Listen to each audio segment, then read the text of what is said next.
right. So is everyone ready for me? Yes. Okay. What page? It sounds like some people came in late, so I'm going to go over this paper first. It's just an article discussing the benefits of plant-based diet. Sorry to reiterate what I just said for the people that were here. But the newer studies are really showing, not even newer studies, it's been at least since 2015 that the American Cancer Society, amongst other big, the Heart Institute, all these big companies and institutes essentially are promoting plant-based diets for many reasons. Overall decreased cancer risk, decreased cancer growth, even killing of some cancer cells. A lot of the meat-based products do have growth hormones, like we were just discussing, and that does also count for dairy products. So I hate to say, no, and we're here to talk about how to eat plant-based diet healthfully. I don't want you to all go out cold turkey, be miserable, because I've heard it all, and we'll kind of cover some common mistakes that people tend to fall into when they try to go strict vegan. Because that's my goal for you. I don't want you to eat these things out of disgust because you know it's good for you. I want you to enjoy it. And there are very easy ways to kind of substitute these meat substitutes into meals that you're already eating. It might take a little getting used to, but over time I think it's very doable. Okay? So this is just a really good article that you can use for your reference. The next article I want to go over is, this one. The one that says vegetarian nutrition. So there's a difference between vegetarian and vegan. Do you guys know the main difference? Yeah. Please tell me. Vegan is strictly no animal at all. Yes. So no dairy, no Yes. egg. Yes. No And no butter, all these types of things. So because butter is most of the fish. No dairy. No fish, yeah, so nothing that's an animal, no fish, all plant-based. So your nuts, your seeds, your No grains. leather. Yes. What you might describe vegan as you don't eat anything that once had a face. A great way to put it. Nothing that ever had a face. So that is a very good way to put it. But then within the vegetarian spectrum, there's different types of vegetarians. So does anyone know what type, or there tends to be 3 different ones, but someone will say, I'm vegetarian, I just don't eat red meat. I'm like, well, not necessarily. So, a pescatarian. Yeah, pescatarian, you don't eat any meats, but you'll eat fish, eggs, dairy, and all the other plant-based. Okay. Then there's, I am. yeah, and there's nothing wrong with it. There's great omega-3s, there's great benefits from fish for fighting inflammation, getting adequate protein, it's lean. So, But they don't eat regular eggs. They eat the eggs at $7 in the market. They are cage-free, etc. Being vegetarian doesn't mean, you could buy regular eggs or you could buy pasture-raised organic. It doesn't really matter. The fact you still eat eggs, yeah. And then the next type is lacto-ovo-vegetarian. So that's what I was for a long time because I couldn't cut out cheese. That's one of my favorite things. And I still have pizza on occasion, So there's certain types of plant-based diets that will work for certain individuals. Going strict vegan, I don't highly recommend, especially when you're either first diagnosed or going through treatment, because it's very, very difficult to get adequate high biological value protein sources without knowing how to get them from plant-based items. So lacto-ovo, you don't eat fish, you don't eat meat, but you continue to eat eggs and you continue to eat cheese. So lacto means you eat the milk, ovo means you eat eggs. So those are kind of the different spectrums. So that kind of goes through that here. Some of the general tips that I'm going to go through are found on this paper, but also this paper here. This was the one that was posted on the weSPARK blog, just discussing the benefit of plant-based diets.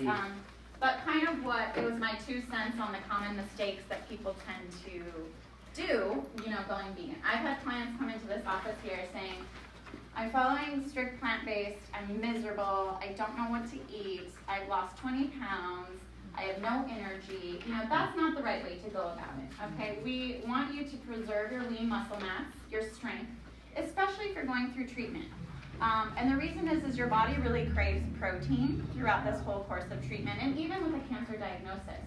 Because the tumors themselves are either they call them catabolic, meaning they take some of the protein that you eat, and if you're not taking in enough dietary protein, you start breaking down your own muscle mass. So one of the first things is people tend to not get enough protein, or the right types of protein. They'll say, oh, well, I went plant-based and I had a salad with beans and nuts, but I was starving an hour later. So my recommendations today is to hopefully give you some suggestions on what meals should be looking like, what they should include, as well as some of the risk factors that you guys might develop of having nutrition deficiencies if you're going plant-based.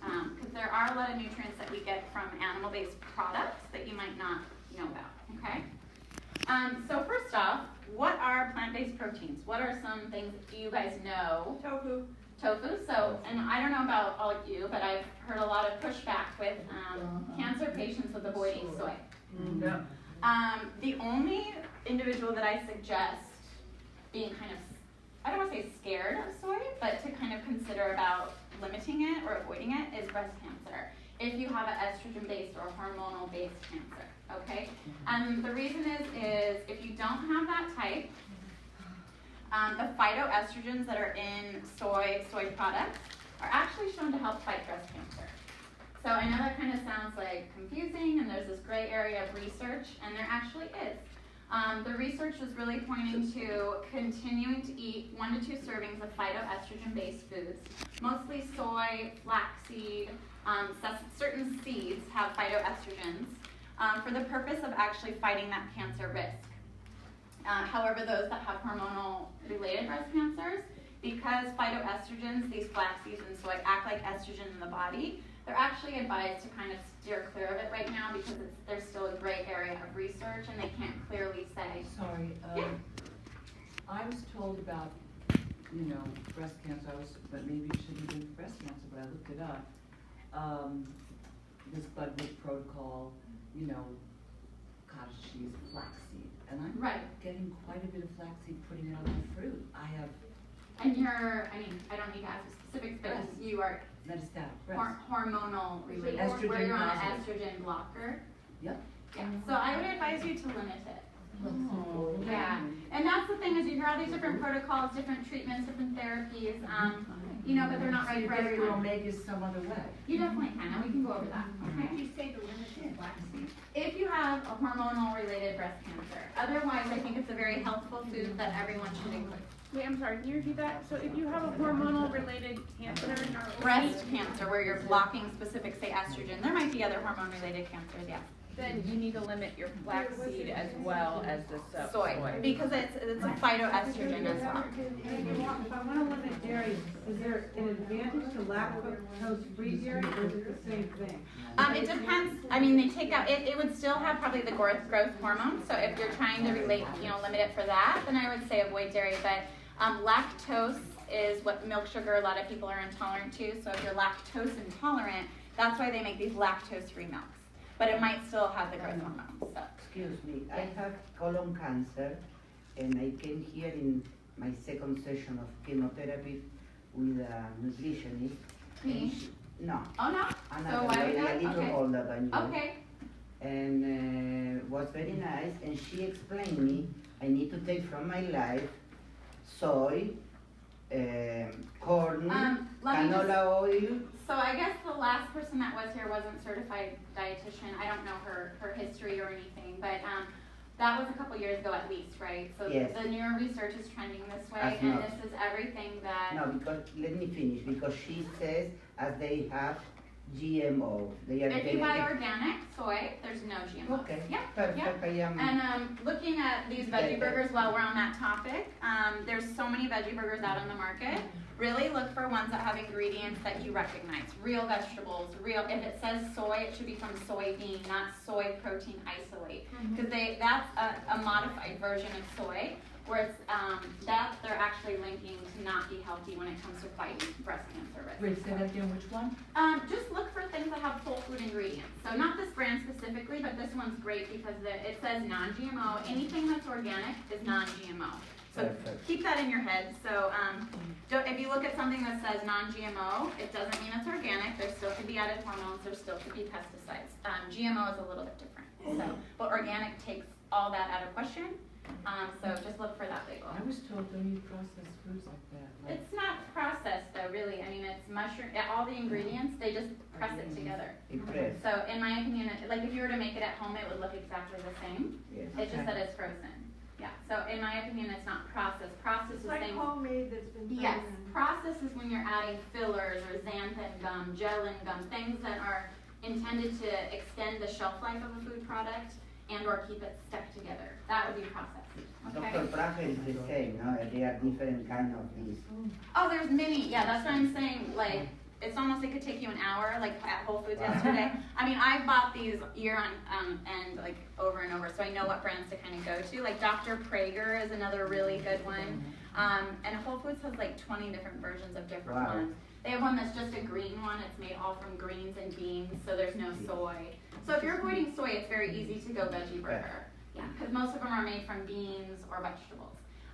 The protein content might change a little bit depending if you're not doing the soybean, because when they're beans, they tend to be higher protein. Like this one is 6 grams per one burger, which is about the serving size of a protein, but some of them only have 2 grams. So kind of educating yourself, looking at the labels, knowing which might be the best bet, okay? Are there other seeds that feed estrogen Yeah. besides? Oh, estrogen, I mean, Besides small flax? amounts. What I would do, I mean, I have some handouts in my office. If you're interested, I can give you some.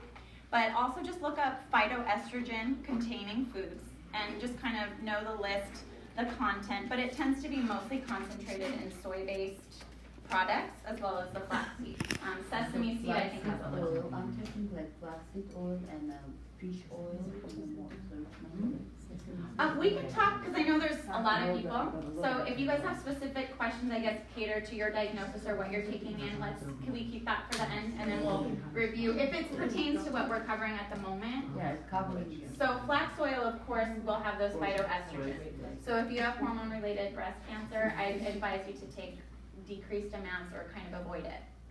Yeah, okay. So next, I want to get to what can we eat, right? If we're cutting out meats, if we're cutting out eggs, you need that protein. So there's things that are called high biological value proteins, okay? Have you guys heard of essential amino acids? yes. There's 9 of them, and our body does not make them, so we have to get them from the diet.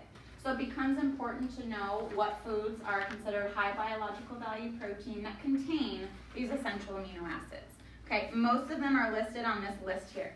So if you cut out meat, I'm assuming you guys have already tried some of these, but beans and legumes. So I have some things here, like this is a lima bean. And you can get these types of beans anywhere, you know. And I would suggest, they do take a long time to cook, and the preparation can kind of be strenuous. The canned, of course, is the easiest way to go, but they tend to pack them with lots of salt. And now the new, they even have warnings in grocery stores that canned products have BPA now, the chemical that they say can be carcinogenic.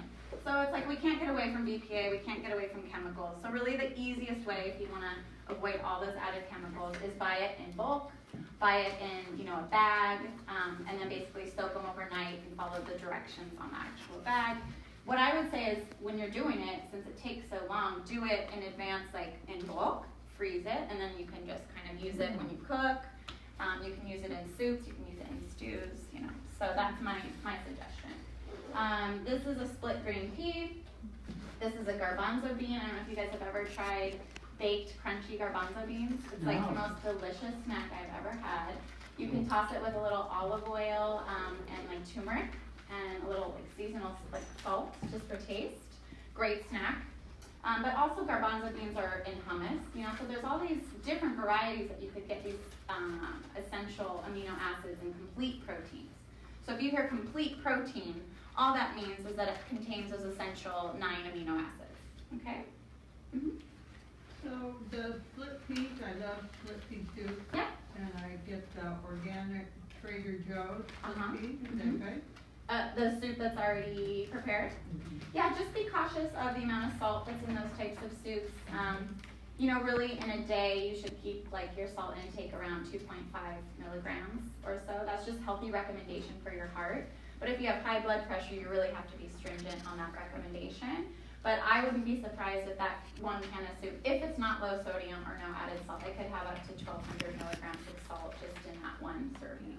So just keep that in mind when you're looking at pre-made soups.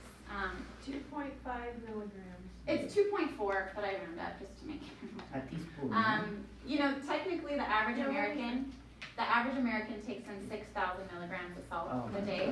gosh. So the heart Well, also when you eat Association. it, when you eat out, Of course, that's yeah. gonna do it too. Yeah, and you know, they have like on these new menus, especially in LA, you'll see that health section with the heart, you know, so if it Yes. has the heart, it has to abide by certain guidelines, and usually it is considered low salt. And you know, once you start eating low salt, you get kind of used to that flavor profile, and if you eat something kind of strong with salt, you know, you can't touch that, but. Okay, so then, and also something that you wouldn't think, but wild rice or brown rice is a complete protein.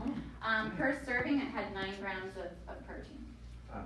which 1 serving of protein is 7 grams, if for those that maybe didn't know that number. And then, you know, obviously nuts and nut butter, so almond butter, cashew butter, They peanut are butter. healthy. What was that? They are healthy. They're high fat, so you still need to consider them, you know, in moderation. Like I wouldn't go recommend you eat a ton of steak, right, or a ton of chicken. It's still protein, but nut butter, it's also very high fat. It's considered more of a fat, but it does have that protein. So while we're on that topic, you know, if you have nut butter at home, it's a great snack suggestion. Put it on some whole grain toast or with some sliced banana, put it on an apple, whatever your snack preference might be. Or if you put it out a little and you freeze it, you can cut it into squares. Yep, that sounds delicious. I should try that. I've never really tried that. I also put it in my smoothies instead of a protein powder. It's just kind of a whole food form that you can ensure you're getting some protein. So those Is are some. protein powder okay though? Yeah, I mean, I brought one here that's completely plant-based, and this is a good brand. Vega's a really good brand. It's completely plant-based. It's mostly pea protein, so we're talking about peas again. It has rice protein, and then this one has slight flavor. So I'm not partial to powders, the taste, personally, because when I make smoothies, which I do a lot, sometimes I feel like the powders make it gritty and it's just not palatable for me, but some people love it. So this one I actually enjoy because it's a slight sweetness, but it's all natural fruits that make it sweet, and there's only 2 grams of sugar. So it's very low in sugar. You were gonna say something about peanut butter, is that not? Yeah, no, peanut butter is the same in regards to the fat content and the protein content, but it doesn't have as much of the essential like vitamins that might be healthy, say as like an almond or a walnut. Those are my go-to nuts. Yeah. Also, I've heard that peanuts cause inflammation. They can. I mean, I don't know if it's because they're higher in saturated fat. That's my assumption on why it could cause inflammation. But that's why I think the omega-3 content in like almonds, mostly in walnuts, the omega-3s fight inflammation. So that nut might be a little bit better than So say that's a good way to get your omegas from the almonds and then. mostly, I would say mostly walnuts in regards to nuts. But Brazil nuts are a great nut as Brazil nuts well because they're very high in selenium, which is an antioxidant, fights cancer. So What is Brazil sunflower nuts. seeds? Yeah. I love them. sunflower seeds also have a lot of omega-3, so that's another one.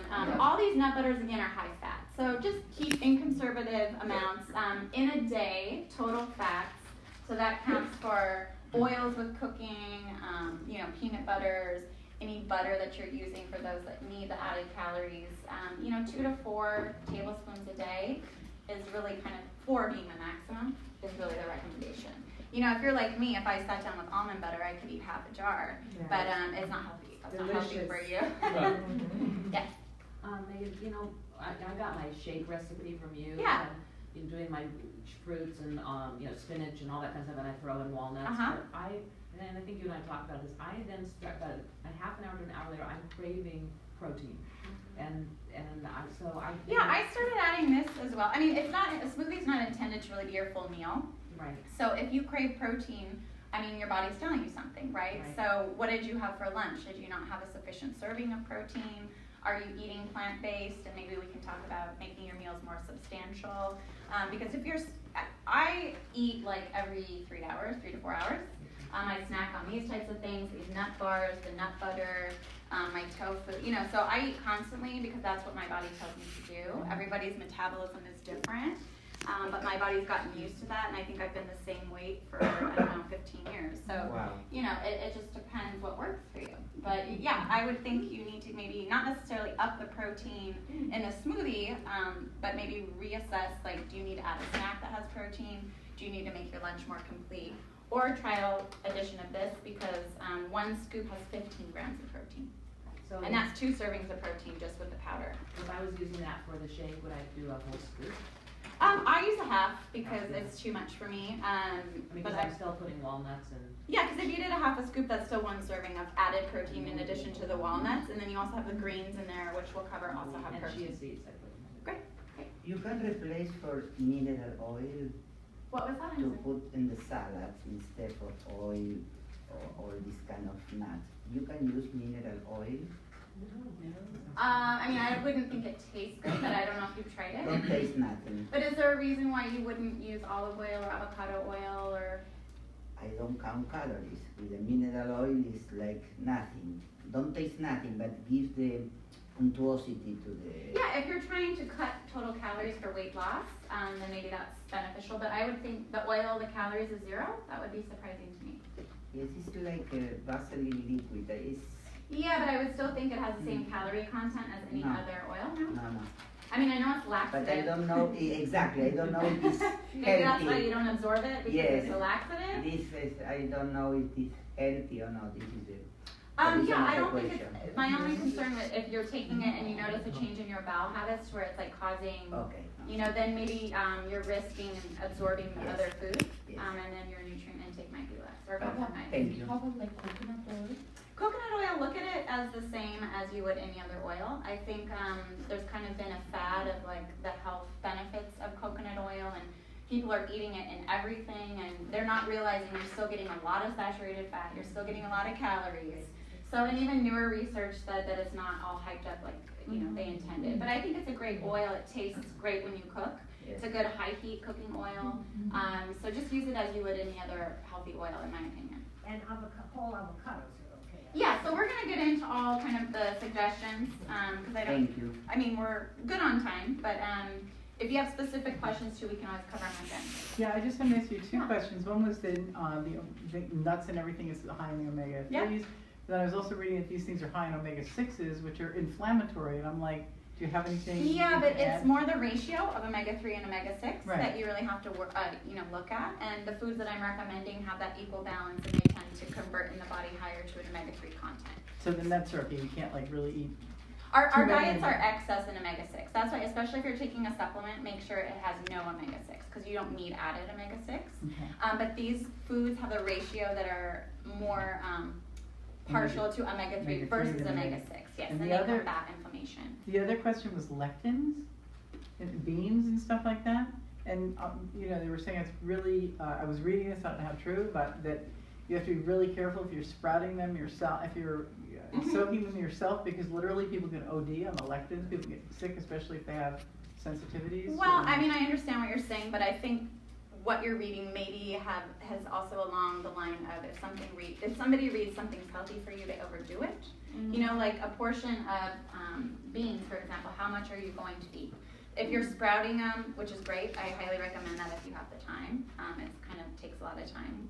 And you're not cooking them, is that what you're saying? You Well, eat no, them they're raw? saying you have to be really careful if you're doing them yourself. If they're raw and you're soaking them, that there's a certain way to do it. Yeah, I mean, I not think you're getting only too supposed many of to them. soak them for a certain period of time, and it's all, in my opinion, about the portion size. So, you know, if you're gonna sprinkle them on a salad, put them in soup, you're not gonna overdo it. But if that's all you're eating, then, I could understand that. Because I switched to all canned beans because of that, and then I rinse out the salt and I add them to soup and stuff like that. But I just wondered if you had a. Well, sprouting is a different procedure than just boiling, or not boiling, but soaking. I misspoke when I said sprouting. I meant Oh, to say soaking. I'm Well, soaking, sorry. but then are you still cooking them? Yeah. So once you're cooking them, to my understanding, you get rid of Right. what your concern is, the lectin. Okay. So to me, that's, I don't know too much about what you're stating. I haven't heard of it being a negative thing. But if you're cooking, I would assume, That it wouldn't matter if that it they're, would- yeah. if they're canned or if you're making them at home. Thank you. I remember you had a lot of good nutritional insight, and Well, I'm sorry, I really get like, it's a No, weird thing, no, but I no. was just reading about it, cause I do eat a I lot of learn beans, from you guys and I'm too like, sometimes, you know, so and they're it's. saying like there's people that are going on non-lectin diets, cause I have intestinal issues anyway, and there's Well, certain yeah. things they say stay away from. Yeah, and no, all I mean, kinds and of that's stuff. the thing, specific for, you know, bowel, like inflammatory Yeah. bowel, or whatever the issue may be, beans might not be the best for certain people because of the gas forming properties, Yeah. fermentation properties. So, you know, you kind of have to take all recommendations, anything related to the diet or With a health, grain of salt. with a grain of salt. Yeah. Yeah, got it. Yes. Thank you. I read and some friends told me hemp oil is the best for. Yeah, so hemp seeds on here. So getting into, we And how talked to about. take it? If We could chat about that. So after the nut butter, seeds is another complete protein. We're still on the same page of the sources of protein that you can implement. So there's a lot, you know, I don't need to go through every single one. Because I know you guys also, for me, I'm a visual learner, so I like looking at packages, reading ingredients, going over things. So I want to dedicate some time to that too and go over the recipes. But this is just an overall list of those complete protein sources I was talking about. So you're bringing up hemp oil. Anytime you see oil of like a flaxseed oil or hemp seed oil, I would always encourage the whole seed form. More nutrition is going to be retained that way versus an oil. When it's an oil, it's assumed that because it went through a process to basically get it to be an oil, some of the nutrients are lost. So I would encourage whole hemp. I actually throw the hemp seeds in my smoothie. You can actually sprinkle it on salads. You can sprinkle it in your oatmeal. Do they have any hormone or something if estrogen and estrogen? They're not rich. They're not rich like the flax seeds are. Okay, Yeah. So I don't have the whole list of like the content of phytoestrogens, but you can definitely access that online. But again, I would say if you're starting to kind of be concerned about phytoestrogens, start with the soy-based products, start with the flax seeds. And Start with them? meaning like start with eliminate avoiding it. the Okay. anemia. Because they're also like, there's trace, keyword trace amounts in say pomegranates or, you know, so, but they're not concentrated like they are in these soy-based products. Does that kind of make sense? Yeah. Because I sometimes I give the handout to clients in my office and they're like, I can't have pomegranate. I'm like, no, I hate giving the handout sometimes because I don't want to scare you because it's such a minute amount that it doesn't make a difference in the body. What is good about Hemp has omega-3 properties is one of the biggest things, and it's a complete source of protein for you if you're cutting out meat. Okay. Sorry, real quick, but you said if it's ground hemp, it loses, because I have Yeah. protein powder and it's ground, so. is that- And you know, if that's your choice for protein powder, that's fine, but it might not have as much of a nutritional value as say the hemp seed. But So I'm it's assuming your still hemp. better to buy hemp seed, 'cause I would say yes, but I'm assuming in the powder form there's other proteins added to it, probably not just hemp. It's just It's hemp. just hemp. Okay. Yeah, I mean, look at it's just concentrated basically. Thought that was no, that's okay. Megan, this may be one of those questions again, which since she brought it up, I was gonna ask her the flax seeds. Do you recommend that they're, you grind them? The whole seed. Fresh, like Yeah, grind them yeah. as opposed to eating them whole? Yeah. Okay. Yeah. Wait, say that again. If you're gonna eat flaxseed, buy the whole seed and either ground it yourself in a blender or sprinkle it and eat it whole. You'll get more nutritional value than say the ground or the oil. I always If you eat it whole. then- Yeah, right. You get it whole and grind it. Okay, so next I wanna talk about Seitan. meat substitutes. So how many of you in this room can say that you've tried to go vegan or vegetarian? Okay, so it's new for some. Yeah, for any of you that maybe tried it and you say it didn't work for you, would you mind sharing why it didn't work for you? Or it worked for everybody? No. I don't want to cut the egg and the cheeses. Okay, so you can be allowed to rule a vegetarian, right? The problem is not the meat. I can Okay. do without meat. Okay, My problem is I'm just not sure if it works for me or not. okay. And you just mean that in a sense like you don't know that the health Like I love benefits beans, outweigh. but I have grass a lot. Yeah, and that's, you know, But I is that actually bad, or is it just bad socially? No, I mean, if you're intolerant to large amounts, what I would say, I eat beans, but not like in everything. Like, for example, a very common So lunch for me, Not a whole giant. well, like a very common lunch for me would be, I heat up some like wild rice that I've already cooked or whole grain brown rice or something like that. And then I'll put some sort of meat substitute, so like the chopped up tempeh or a veggie patty. and then I put my greens, and then I put walnuts. So sometimes my meals don't even have beans because there's already beans in the burger. Yeah. So it might be the mere fact that you're just overdoing beans too. And that is a good point because a lot of people think, well, I'm cutting out meat, so I gotta eat beans. But there's so many other proteins that you could really incorporate, okay? Yeah, the other thing I was just gonna say in relationship to why, my daughter's vegan now, like strictly vegan. And I was she made me this incredible breakfast. I think she said she used chickpea flour or something. For eggs? Yeah. Yeah. And for me, I don't know how to make anything that's really gonna taste good, so that's what I wanna learn. Yeah, and Because you know, like some that of little those meaty things. thing that you gave us, I don't know what that was, but that was delicious. Good. I would Good. eat that over red and meat anytime. Oh, that's the thing. Yeah. So that's why it's really easy, and sometimes it is a matter of knowing what to buy. I feel like I lose too much weight going on the vegan and vegetarian diet. And you might, you know, what amount of meat would you say, what amount of meat would you eat normally, like portion-wise? Portion-wise, maybe, I don't know, just maybe about this much. Okay, so right there, that is about 3 servings of protein. So almost 20 to 21 grams of protein if you're eating meat, right? So if you're eating one of these patties, for example, I mean, calorie-wise, it's pretty low. I think it's 150. So pretty equivalent in calories, chicken to this, but it only has a fraction of the protein. So your body's craving protein. You're not getting enough, even though you think you did an equal substitution, but it's a third of what you would get from the real meat. So you start breaking down your own muscle and you lose weight. So yeah, so that's why those supplements or the snacks really become important. You know, making a smoothie packed with protein. These are just a couple suggestions of like protein bars. Like when it's been so long for me, so it's hard for me to compare how full I was on meat versus how full I get on vegan, vegetarian. But like I said, I eat all day. So I don't know if your appetite's changed, would you say? No, I do eat a lot. Okay. So maybe it's all bulk, but there's no density, meaning like. I eat too much vegetables. Right, so exactly. So the portion, like I still want you to get as much greens. Like greens I consider a free food because when you cut out meat, and we'll get into the nutrition deficiencies that could happen with being a vegetarian, but you also risk losing calcium because you know you're not eating dairy, right? But greens are packed with calcium. So that's why I say push greens.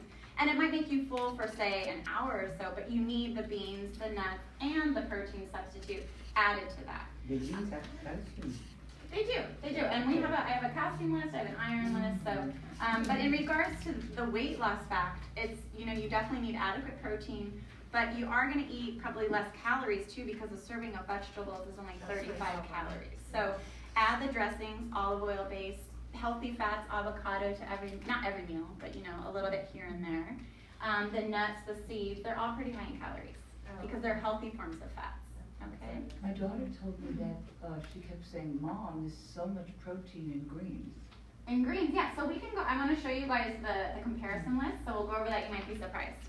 For me, it was the opposite. I felt like I gained weight when I went vegan and vegetarian because I wasn't getting enough protein, and I felt like I was just filling up on carbs. That's what I was just gonna say. And fat, and You also just transitioned the nut to me in my next topic. butters and the oils. Like I would High be fat. trying to get my protein from there, Right. and like not doing enough. So for me, what I found is like, and I know you said no dairy, but Greek yogurt. yeah. Greek yogurt has a high amount of protein. And I'm not saying no dairy at all. Yes. It's just for me. I still Just eat Greek pick the yogurt too. safe- pick the I safe can stuff. actually tolerate Greek yogurt because it's lower lactose level and it's a great source of protein. But So for the hormones. Greek But yogurt. I did feel like once I added Greek yogurt into my diet, like, and I saw I was counting my protein levels, I was able to eat like 500 less calories a day. because you felt satisfied. Yeah. And really that took me into my next topic, which is great you brought up. That's why I was asking if it didn't work for you, why didn't it? And that was my next topic, is that people turn to, they're starving or they feel unsatisfied, they're eating all the time, and they eat empty carbohydrates. I want a bowl of rice, I want a bowl of pasta. And the reason is your body's not getting enough nutrition, and the first thing you crave is glucose to refuel your energy level and to replace what you lost in your muscle or your glycogen stores. So that's why it's your body's way of saying, feed me for energy. You're just not getting enough. So the Greek yogurt is considered to be a complete protein plus it has a carb serving. So that's helping with both satisfaction of it, eating some carb, but also protein. So I think it's great that you brought that up. Is it okay for breast cancer patients to eat, dairy and Yeah, yogurt? I get that question a lot from almost every client that walks in. They say, I stopped eating dairy. And I said, you know why? I heard it's bad. And I think there is some harm. If you're buying organic for stuff, you're not worried about the PBST and all these other hormones that they're adding to the actual cow's milk. But as we age, as women specifically, we need adequate calcium. So it becomes what's the lesser of two evils? Do you want to over-restrict, lose weight, put yourself at other nutrition deficiencies? Or do you want to eat a little yogurt and get healthy probiotics, good protein source? So I would say it's absolutely fine. Yeah, you're not eating a tub of Greek yogurt or anything like that, I was just going to ask you if you ever recommend 1%, 2% non-fat, low-fat in terms of milk if you're... It's different for everybody. If you're losing a lot of weight, can't get enough calories, there's actually, obviously whole milk would be beneficial. They even say buttermilk is easier to digest and is healthier. But if you're trying to lose weight and for heart health, I would say at least 1% or less, because you don't need all that added calories, fat. And to be honest, actually, they actually have to fortify low fat or non-fat with more vitamins. So there's more vitamin D usually in the fat-free or low fat than there is the whole pasteurized milk. Okay, so I think... I have one more question. If you need calcium, extra calcium, are you against supplements? Are you against Let's get into that. Because that's all these other handouts are regarding that. So Excuse me, I want to know what is seitan. Oh yeah, so I never. Sorry. Seitan is very similar to tempeh. Okay, so it looks. I wish I could have showed it to you what it looked like pre-cooked. I like to say it looks like brains because it kind of does. It's like white and it's like bumpy. It looks odd. Very So unappetizing. yes, I used to never buy it because I was like, ew. But then I tried it in a recipe at a restaurant one time and I was like, it's delicious. It tastes like nutty and had seitan, but this is tempeh. And for those that are avoiding soy, because most of them do have soy, you can look and find soy-free tempeh or seitan. So keep that in mind. Like Thrive Market and these online companies that sell all these health foods, you can find soy-free. Yeah. Thank you. Protein, if we miss enough protein, the muscle pain could be associated with it. Muscle pain? Yes.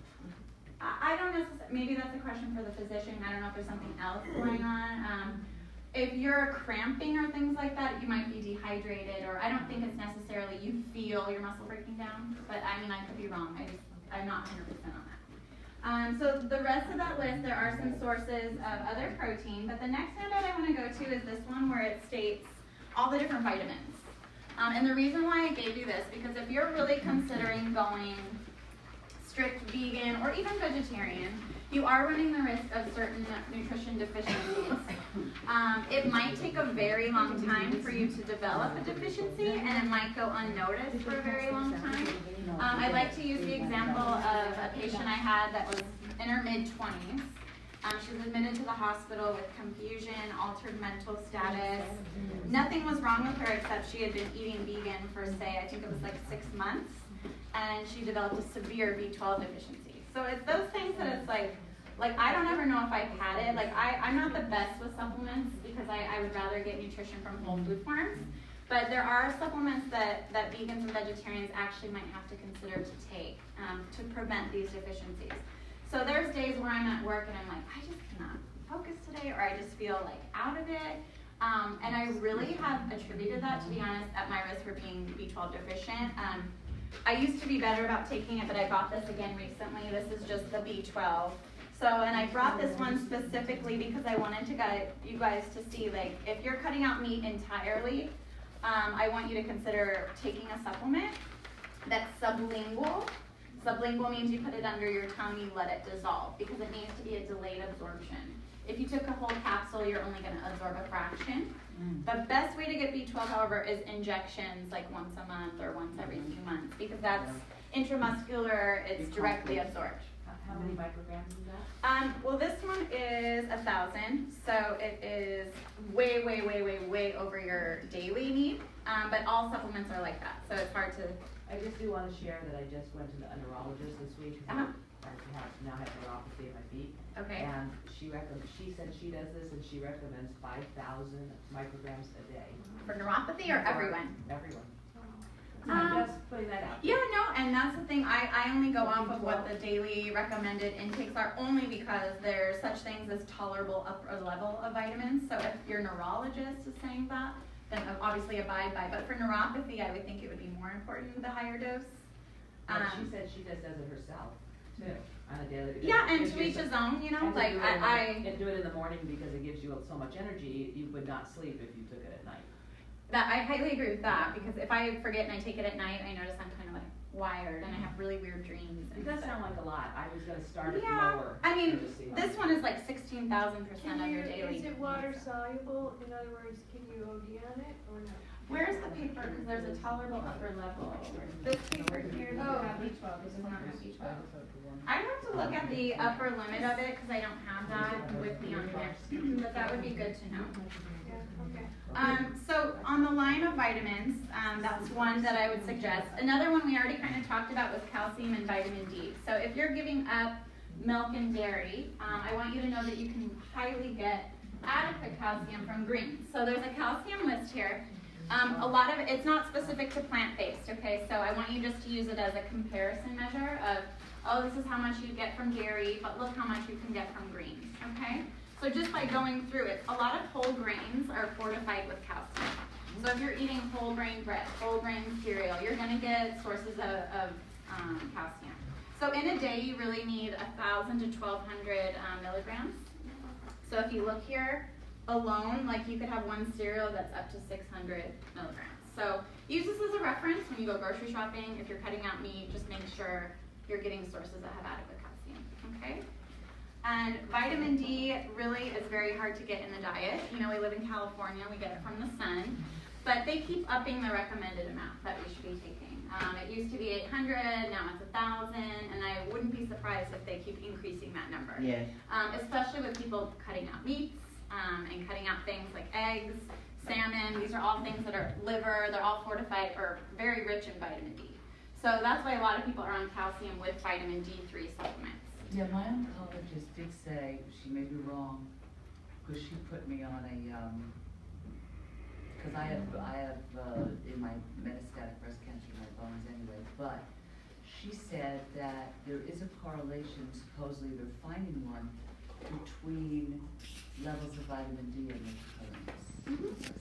And I know specifically that's also. And they didn't tell me that before. Well, it's things that are coming out, you know. Vitamin D deficiency. Too little. Yeah, if you're deficient, they're linking vitamin D deficiencies to different cancers now. But that's research-based, things are gonna change over time, you know, but that's why they keep upping the recommendation. But I will say that vitamin D3 is the way to go, it's the active form. So if you're on vitamin D2, tell your doctor to change your prescription or buy the D3.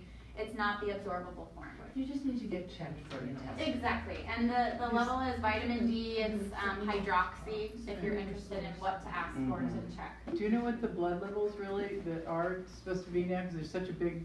I don't off the top of my head, I'm sorry. I have so many numbers in here. But it's like, is it supposed to be somewhere in the middle? Because I mean, they were initially telling me I'm okay. Yeah, if but it's on the pretty lower low. end of normal, then you're probably at the brink of developing a deficiency, so it wouldn't hurt. But again, when I bring up vitamins and supplements, I know you had asked that. I don't advise supplements on a regular basis unless you're at risk for being deficient, number one. Number two, depending on where you are in your treatment course, if you're actively receiving chemo treatment, they actually advise against most vitamins and herbs and all these supplements because the potential that it's going to interfere with the absorption of your chemotherapy, decrease the effectiveness of your therapy, and either it's not going to work as well as you hope it to, or it might prolong the treatment course. So you don't want that. So if your treatment is going to be an acute period of if your treatment is going to be an acute period of time, get your nutrition from your diet, avoid supplements. That's really my 2 cents on supplements, okay? Another. Not even a multi. Not even a multi. No. And unless your oncologist says, yes, go ahead. But if you're eating well, you're able to have a stable weight, I don't really think you need a multivitamin because I think you can get the nutrition from food. And certain things like folate, there's other minerals and vitamins that actually compete with the absorption in the body of certain chemos. Yeah. So your oncologist would know that and advise you probably against. But didn't you just say that B12 we can't get in our diet? If you're going strict vegan. Yes, if you're still eating animal-based products, you can. And that's why I brought this nutritional yeast. It comes in a powder like this here, and hopefully you guys all liked it. But a lot of the vegan recipes use this for like a cheese substitute, but I found that this was so yummy. In 2 tablespoons of this a day, you get 40% of your B12. What is that? Nutritional yeast. How much did he put? 2 tablespoons. You get 40% of your daily need. And where do you put that in? You can use it in a lot of recipes. Call it like when it asks for cheese, you use this. Like I've seen vegan mac and cheese, vegan lasagna, sprinkling it on things. Yes. I actually really like that for flavor also. For cooking? Yeah, when Yep. I went vegan for like 6 months, Yeah. I actually lost like 40 pounds in like 2-3 months. Wow. So your body really comes back to what it's supposed to be. You're not really losing weight. It's just that's what your body's supposed to look because you're eating all the meat and stuff. Right. You know, you're getting big and you think that's what your body's supposed to be. Right. But clearly it's really not. Right. So I was using that a lot for seasoning and Yeah. stuff. And Yeah. energy wise, when I went vegan, I had no problem. I was up Good. 5-7 in the morning, Good. working out. Good. Um, Yeah, you still need your carbohydrates. I mean, but you want them to be whole, like whole carbohydrate forms, like whole grains. Right. The beans have carbohydrates. The complete protein, the rice has carbohydrates. So knowing what kind. I think the people that tend to feel unsatisfied have these refined carbs that are like white pastas, potato, you know, and they're just never satisfied because there's not a lot of nutritional value in those foods. So thanks for sharing. yeah, no problem. Megan, what's the name? I remember last time you said, you know, I went and bought it and it's delicious too. It's like a yellow It's yellow, thing. yeah, and it's, Yeah. they also have that amino acid Amino spray, acid spray. which is Did delicious. I bring that? What did I bring Like that? the soy sauce. Brags. Brags. Oh, I didn't bring that one up. And you know what's funny? I like I said, I learned things from you guys because I've been vegan vegetarian forever, and I honestly never use this. And I've just been reading about it more and more. I'm like, why would I not use this? You know, if I like it, and it's giving me all the B vitamins that I can't get from meat, so I'm gonna use it now. So Bragg's brand, I actually haven't looked at it because all I do is put it on popcorn, but it says their website has recipes. Yeah, I'm sure. And I do have some, I don't know if I put the mac and cheese in the recipe, but we can go over that in a second. But I think I added the mac and cheese. We'll check. Can I say something? Of course. I maybe need to make an appointment with you because I went through the chemotherapy, but I have diabetes too. Yeah, and I let's have talk, a either fit, let's talk and I don't know after. if this is. Let's talk after or we can book an appointment, okay? Yeah. Because I want you to have enough time with me so we can. Yes, perfect. Yes. The nutritional yeast, is that, I mean, is it just in the store, it just says? Yeah, so nutritional yeast? there's a couple different types. There's this one which they call like the small grain powder. So I think this would be better when you're doing like popcorn and things, but they also sell big flakes. So depending on what the recipe calls for, but I do know there's a couple different types. So they have them in like the baking aisle, or this one was in the bulk section, so you can take as little or as much as you want. I went the bulk route because I only wanted a small amount. In case you guys didn't like it, it's not. Whole Foods, I got this, yeah, but I'm sure Sprouts and other places have it. Okay. Sprouts has Bragg's.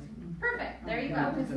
Can I ask you a question? Nutritional yeast. I notice you don't have any turmeric in any of these recipes. Is it something you should use, not? Well, it has nothing to do with going vegan or getting adequate nutrition, but it is a great spice that's intended for anti-inflammatory purposes, boosting your immune system. So cooking with the spice, I highly recommend. And how much?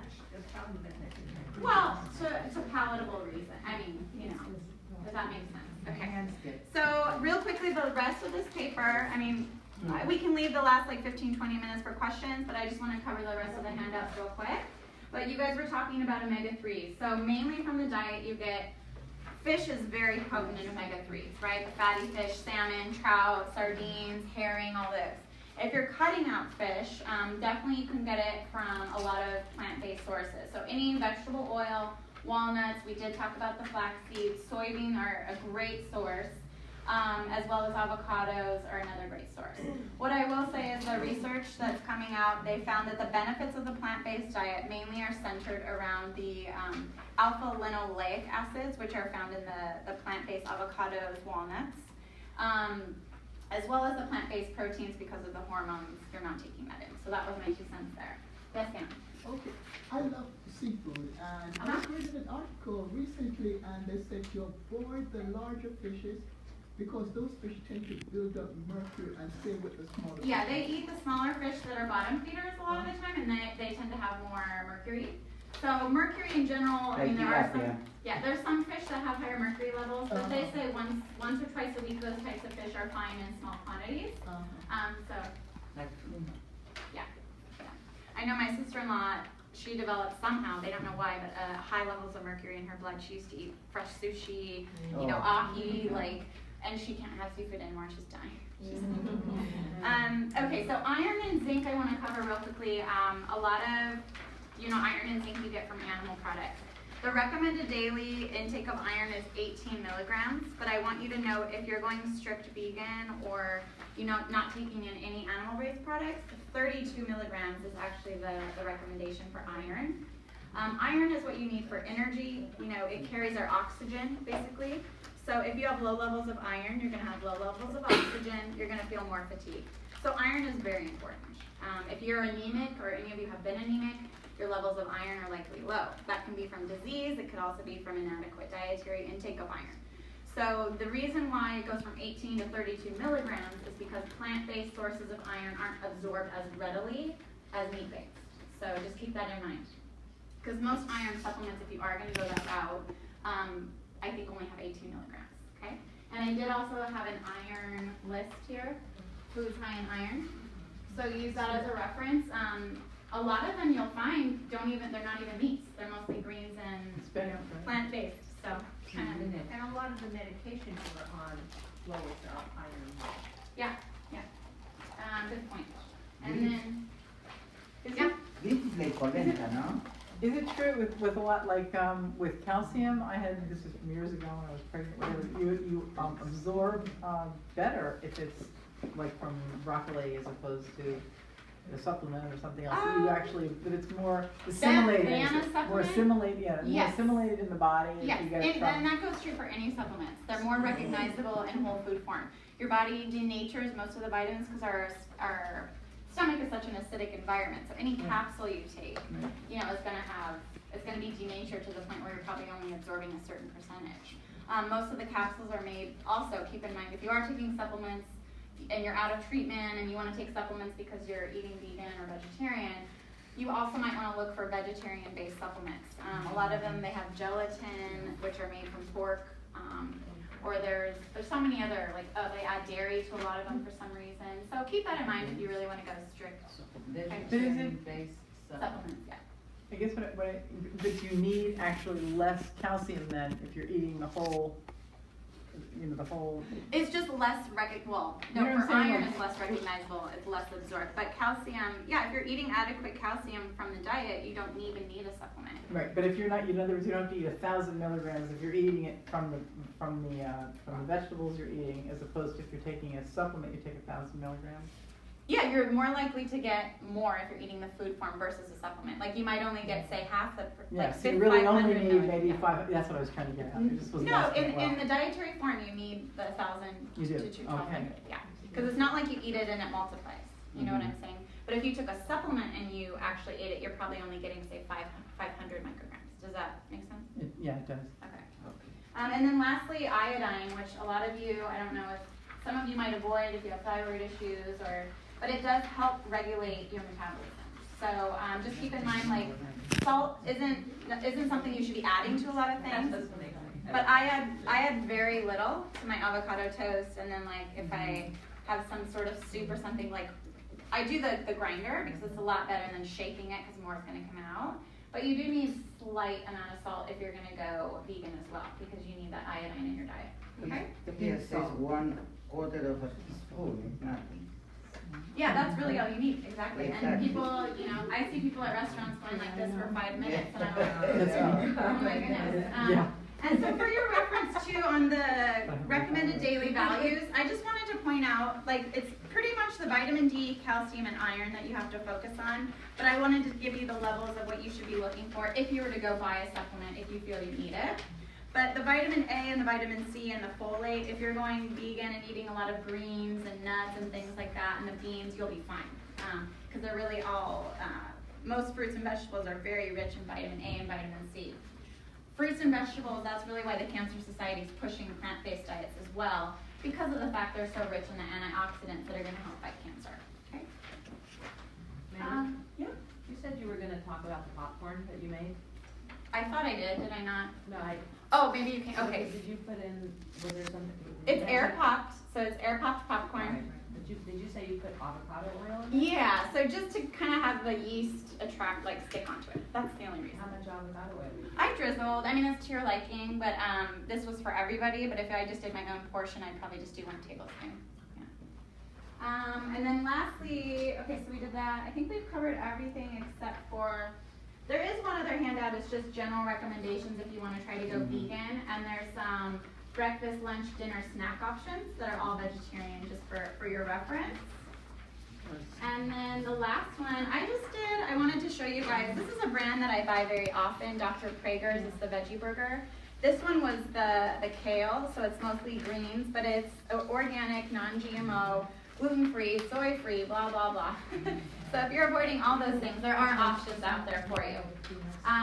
If you want to try to follow this recommendation, because it sounds like most of you haven't really tried to go strict vegetarian or vegan, start slow, please, okay?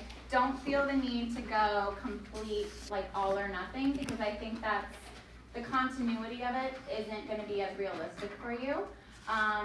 So they say start out, just start introducing more greens into your diet is step 1. So if you're already doing a recipe like a pasta or a chicken or whatever you may be cooking, add greens into it as a stir fry, okay? Because then your palate's kind of getting used to those flavors and you're gonna kind of acquire a taste for them. So it makes it a little bit easier to kind of start limiting the other things. How many of you try to go vegetarian once or twice a week? Okay, great. And if you haven't, the starting point's there. And if you really are serious about wanting to go strict plant-based and you're already doing it 2-3 times a week, take a week and do it the whole week. And if you really are craving meat, my advisement is to eat a little bit of it, okay? Please.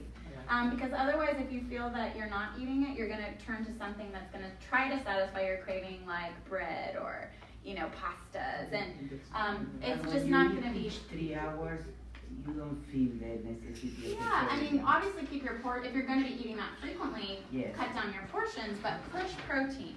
Proteins are the things that really help you feel full longest, okay? So when I say eat 5 to 7 times a day, I don't mean eat a big meal with everything, I eat, say, this and a banana for a snack. I eat the veggie bowl, I was telling you, with the protein would be at lunch. And then if I'm hungry after that, I might have a little hummus and whole grain crackers, or, so it's just those frequent meals is what I'm talking about. Plus, when you do vegetarian for a while, you don't want sometimes to have it. Just the fact that you could have it, and then you have the option to do it, I will choose not to have it. And that's after how it a while. happened for me. And to be honest, the reason why I became vegetarian way back in the day was I saw an E. coli special on 2020, and it scared me, so I stopped with eating hamburger red meat. I grew up in a meat-heavy household, so it was almost a fear that was innate in me, so I stopped eating the red meat because of the fear of it, of getting sick from it.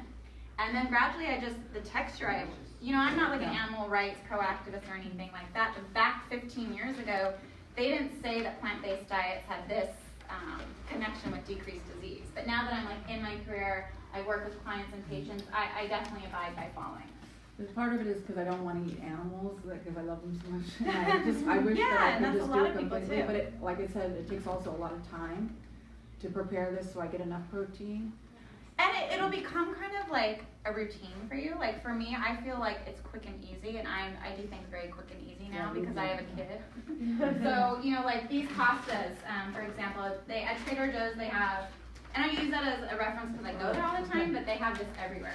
Black bean pasta. Oh, is it good? It's good. It tastes like you're kind of eating a Mexican meal, So keep in mind, pair it with, don't put a tomato sauce, But how many what? Carbs. Well, it's still gonna have carbs because it's a bean, but in 35 grams, so that's 2 servings. There's no semolina, it's just black beans? It's just organic black bean flour, and they also have red lentil pasta there, which is I like it. ate it. What do you eat? How do you? Yeah. So I always add these types of, because they're bean-based and protein-based, I always add these to my veggie bowl. So I make a big salad with kale, whatever green of your choice. And you know, if you don't like kale, don't feel like you have to eat kale. There's so many other greens, okay? Stay away, obviously, from iceberg, romaine, there's not a ton. But start slow, like start doing the mixes, and then if you like, I actually find that I like green sauteed a little bit when I do these bowls. Yes. Because you can season them that way, and they're a little bit softer, so they're not as hard to chew. But I'll always do some sort of green and then some sort of carb. So if it's not going to be the rice that I have, it'll be something like this. You can mix a little pesto in it for flavor. You can drizzle citrusy-based dressings, and you kind of make it your protein carb veggie. Right. I mean, and I know that sounds redundant, like how do you eat that all the time? I don't know, I love it, and there's so many options for plant-based meals, and if you kind of venture out and try new things, you might say, oh wow, this garbanzo bean salad that I paired with this and that was delicious. You know, you kind of acquire taste for things that you try. It might be new to you, but that's how we all find what we like, right, is trying new things. You can do it pasta with all veggies. I make with a machine, I buy it. That's great, but there's no protein. There's no protein.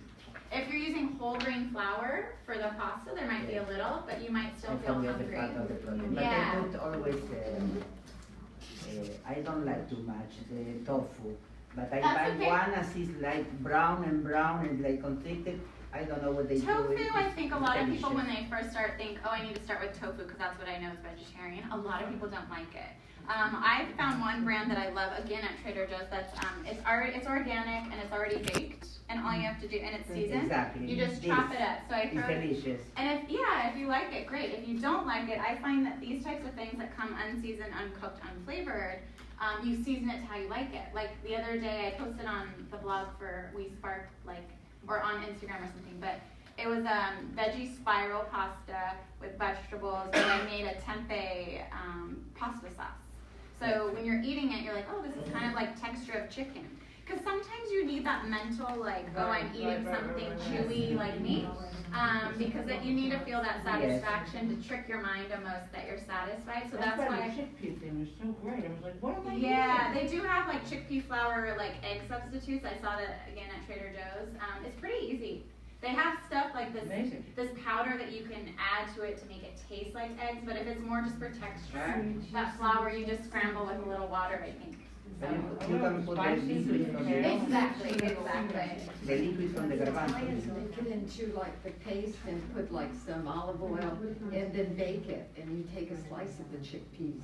Yeah, exactly. Well, if you're interested in, they actually have soy-free tofu, which I don't know how they call it tofu, but soy-free tofu is from garbanzo beans. So I was doing a lot of research because so many clients come to me and they want soy-free products. So, I mean, it's tedious to make on your own, but in this world of health, you can find these things online. Yes.